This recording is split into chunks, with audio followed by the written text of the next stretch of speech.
What's up, Skyline? Today, for science, I have another video from my friend Ian. This one's about turtles. Give it a watch. See what you think. Hello again. We're here to talk about another reptile. Today, we are actually going to be talking about Cheech, a red-eared slider, who is another pet. This time, actually, of my girlfriend, Karen. And red-eared sliders are very common pets. They were for many years, but they really became popular in the 1980s. And the reason for that is because that was when the Teenage Mutant Ninja Turtles came out, and it was revealed in the comics that the Teenage Mutant Ninja Turtles were actually red-eared sliders before they got mutated. And no, I do not recommend pouring green goo on Cheech. That would not be good. But they raised in popularity, and a lot of people got them, and they're originally from South America, but not everyone knew how to take care of them properly. And some people would just let them go out into the wild, and others would find new homes. Karen actually took Cheech from someone that wasn't properly taking care of him, which is why she now has him. So that was very good.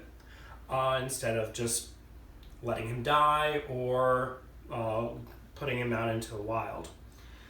Now, these guys are turtles, and I mentioned that they are from South America.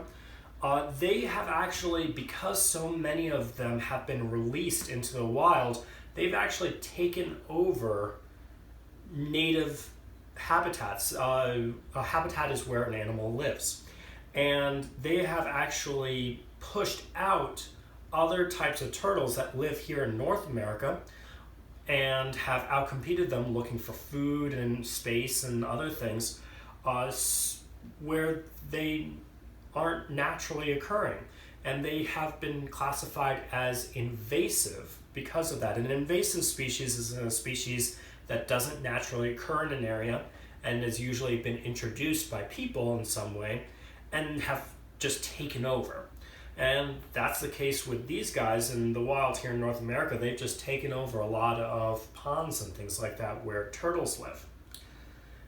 Now, speaking of turtles in terms of where they live, I'm not sure if any of you know the difference between a turtle and a tortoise. There's a couple easy ways to tell. One is that turtles tend to have flatter, smooth shells, where tortoises tend to have higher domed shells. And part of the reason for that is because turtles actually can swim. Tortoises may wade in the water and walk in the water a little bit, but tortoises can actually swim. They both go on land and in the water, where tortoises just stay on land. And another way you can tell is their feet. When we let Cheech walk around and swim later, you'll probably have a better chance at seeing that. But turtle feet are flatter and help them scoop through the water, where tortoise feet are more blocky. I kind of describe them as elephant feet. So that's another way that you can tell. And a third way you can tell is that turtles tend to be omnivores. They eat both plants and animals like the bearded dragons and like us, where tortoises tend to be herbivores. They eat just plants. And that's not always the case, but that usually is the case. Now, I mentioned that these guys can both walk on land and swim in the water, so we're actually going to set Cheech down and see if he walks around a little bit. He may not. It's up to him if he wants to. But while we wait and see if he decides to walk around, we'll also talk a little bit about the shell. Now, you may have seen cartoons where the turtle or tortoise might leave their shell. That actually doesn't work. Their shell is actually part of their backbone. It's actually connected to their skeleton and to their muscles, so they actually can't leave it. And their shell grows with them. It's not like a hermit crab where they find a new shell when they get too big for it. They actually grows with them. So the only way to remove a turtle from its shell is to kill it. So obviously we don't want to do that. So he just stays in his shell and he moves around with it. There we go.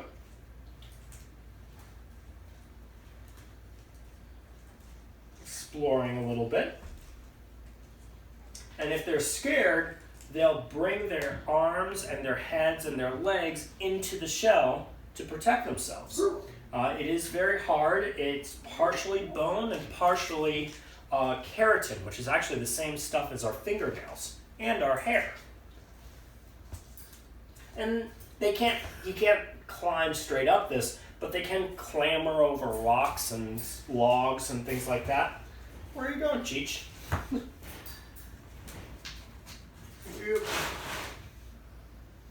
He was probably trying to find a place to hide. But what we'll do is offer him a little bit of lettuce before we give him a chance to swim around.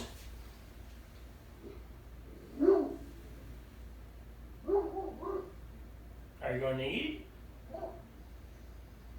And again, we want to give them choice, so he may not eat. Also, he may not be comfortable with me feeding him.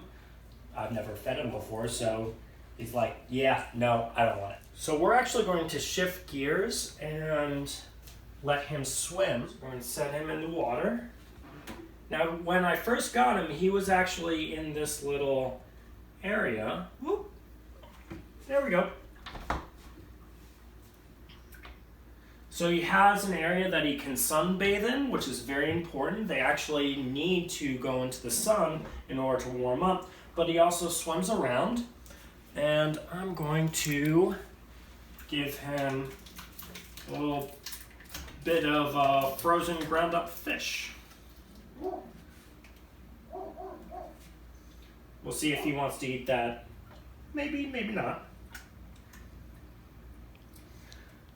In the wild, these guys will sit on rocks and logs and sunbathe to warm themselves. They might walk around to eat grass or get some worms from the ground.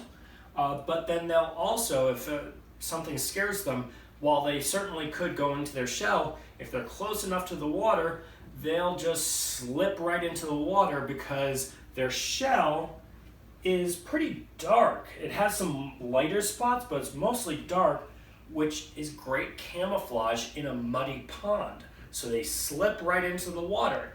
So here's a question for you. Why do you think they are called red-eared sliders if given that behavior? Feel free to write down your answer in the comments and we'll see if any of you are right. Thank you very much, and I hope you guys enjoyed the video. See ya!